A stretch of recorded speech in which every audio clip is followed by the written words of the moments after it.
అందరికీ నమస్కారం అండి. సాయిబాబా చరిత్రను కేవలం భక్తితోనే కాదు, యథార్థాల సాక్ష్యంగా మన కళ్ళ ముందు నిలిపే ఒక మహత్తరమైన పుస్తకం గురించి ఈరోజు మీతో పంచుకోబోతున్నాను.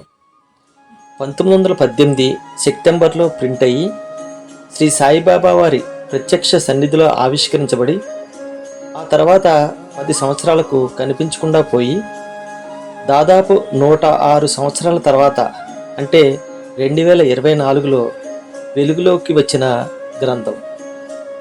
దీని పూర్తి వివరాలు మీకోసం. ఈ వీడియోను మధ్యలో స్కిప్ చేయకుండా చివరి వరకు చూడండి. ఒక వ్యక్తి జీవితంలోని సత్యాలను, యథార్థాలను లోకానికి ఒక క్రమ పద్ధతిలో అందించేదే చరిత్ర. కానీ విశ్వమంతా ప్రేమను పంచిన ఆ షిరిడి సాయిబాబా వారి చరిత్రను ఒక్కసారి గమనిస్తే మన మనసు ఏదో తెలియని వెలుతుతో నిండిపోతుంది.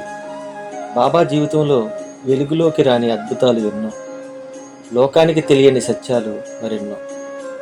ఒక పద్ధతి ప్రకారం సిస్టమేటిక్గా జరగాల్సిన డాక్యుమెంటేషను సాయిబాబా వారి చరిత్ర విషయంలో తగినంతగా జరగలేదేమో అని అనిపిస్తుంది. హేమాద్ పంత్ రాసిన శ్రీ సాయి సచ్చరిత్ర ఒక ఫస్ట్ హ్యాండ్ ఎవిడెన్స్ అయినప్పటికీ ఇది ఒక పోథీ మాత్రమే. పోథీ అంటే ఒక పారాయణ గ్రంథం అన్నమాట. ఇది దాదాపు 150 వరకు సాయిబాబా వారి లీలలతో సంకలనం చేయబడ్డ గ్రంథం. అందుచేత ఇంతకు మించి సాయిబాబా చరిత్ర లేదు అని కానీ, ఇదే సాయిబాబా కంప్లీట్ హిస్టరీ అని కానీ చెప్పడానికి వీలు లేదు. ఇదే విషయం హేమాద్ పంత్ గారు కూడా అంగీకరించారు.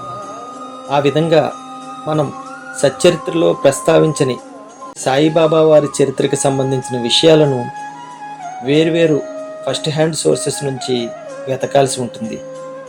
అప్పుడు మాత్రమే సాయిబాబా వారి చరిత్రను కంప్లీట్ షేప్లో మనం పొందగలం. ఆ విధంగా సాయిబాబా వారి దివ్యమైన జీవిత విశేషాలను, ఇప్పటి వరకు ఎవరికీ తెలియని విషయాలను మన ముందుకు తీసుకొచ్చిన ఒక ఫస్ట్ హ్యాండ్ సోర్సే అమీదాస్ భవానీ మెహతా రాసిన పూర్ణ పరబ్రహ్మ శ్రీ సాయినాథ్ మహారాజ్ అనే ఈ గ్రంథం. ముందే చెప్పినట్లు ఈ గ్రంథం 1918లో ప్రింట్ అయినా ఆ తర్వాత 10 ఏళ్ల నుండి దాదాపు అలభ్యంగా ఉంది. అయితే గుజరాత్కు చెందిన సాయి భక్తుడు మరియు సాయి అన్వేషకులు అయిన శ్రీ జిగ్నేష్ గారి చాలా ప్రయత్నం తర్వాత ఈ గ్రంథం 2024లో అంటే 106 సంవత్సరాల తర్వాత అనూహ్యంగా లభించింది. నాటి ఒరిజినల్ బుక్ ఇదే.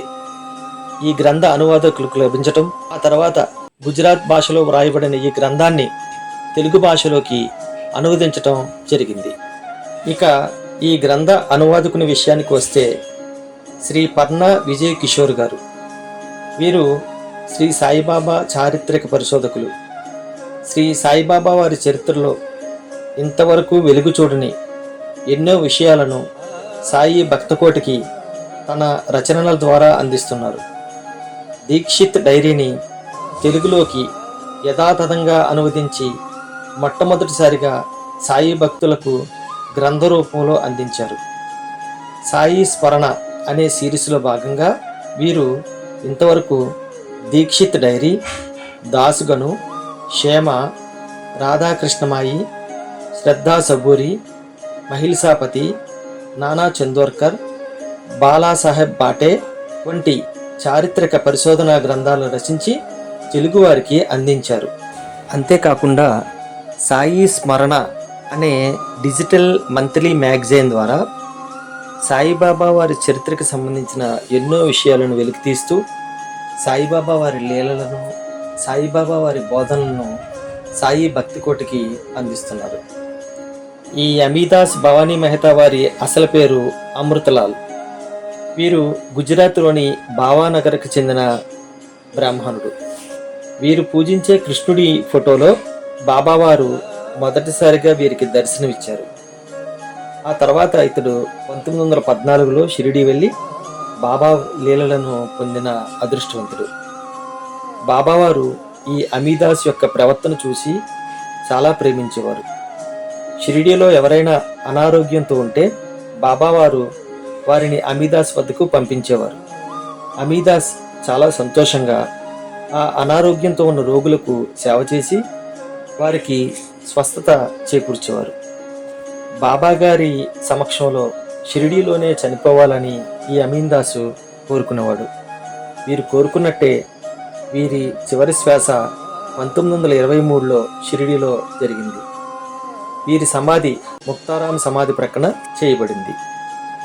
బాబా గారితో వీరికి ఉన్న సాన్నిహిత్యం వల్ల బాబాగారి జీవితం గురించి ఈ గ్రంథంలో చాలా చక్కగా వ్రాశారు.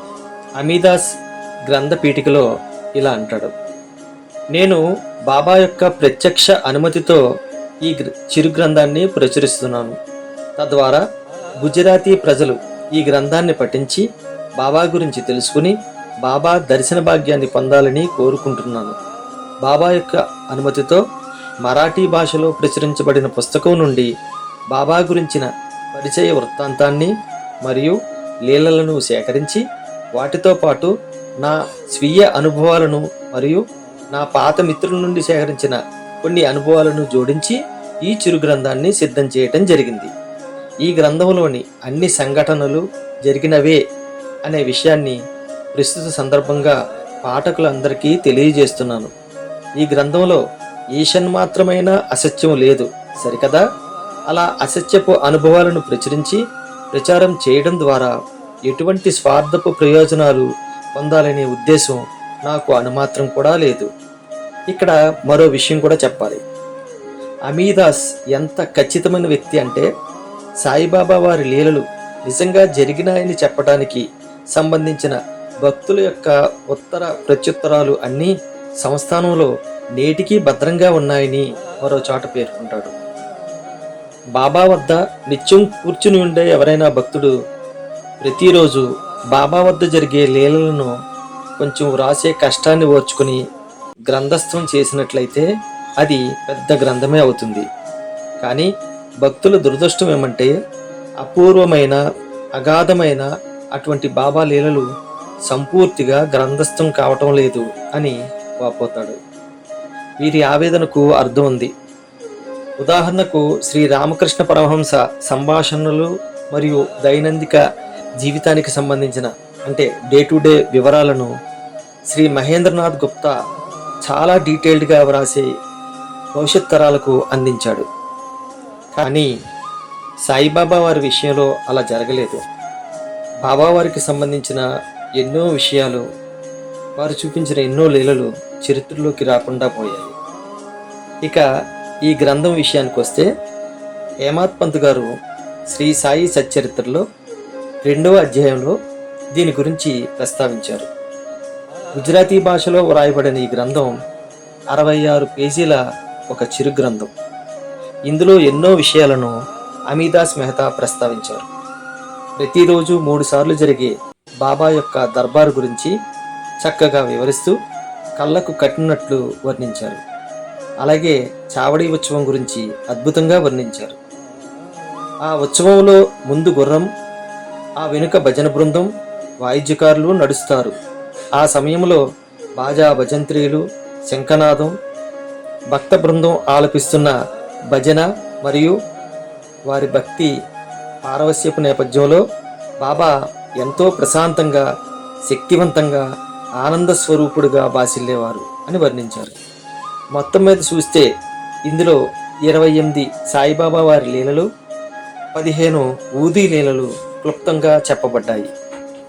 1917లో ముంబైలో అమీదాస్ అనారోగ్యంతో ఉన్నప్పుడు బాబా సశరీరంతో దర్శనమిచ్చుట, అప్పా కులకర్ణి చేత మోహినీరాజ్ దర్శనం చేయించి అవినీతి ఆరోపణల నుండి రక్షించుట, హైకోర్టు ప్లేడర్కు మరిచిపోయిన రామమంత్రాన్ని గుర్తు చేయుట, మధ్యలో మానివేసిన పంచముఖి ఆంజనేయ స్వామి పూజను కొనసాగించమని పూణేకు చెందిన ఒక భక్తునికి చెప్పుట, హారతి సమయంలో ఒంటికాలుపై నిలబడి సాయిబాబా వారికి హారతి ఇచ్చే మహాభక్తుడైనటువంటి మేగుని యొక్క చరిత్ర, వణి గ్రామంలోని సప్తశృంగీదేవి ఆలయ పూజారి కాకాజీ వైద్యకు అమ్మవారు కలలో కనిపించి శ్రీ సాయిబాబా వారిని దర్శించమని చెప్పిన లీల, ఇలాంటి ఎన్నో బాబావారి లీలలు ఈ గ్రంథంలో ఇవ్వబడ్డాయి.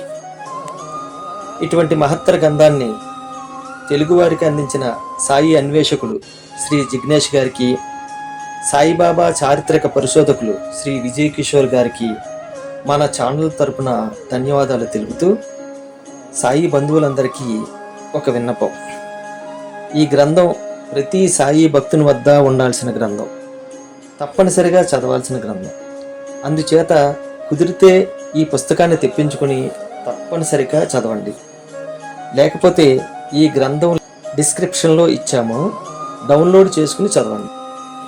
పుస్తకం చిన్నదే కాబట్టి వీలు కుదిరితే రాబోయే గురు పౌర్ణమి రోజున శ్రీ సాయిబాబా వారి ఆలయానికి వెళ్ళి బాబావారి సన్నిధిలో ఒకసారి పారాయణ చేయండి.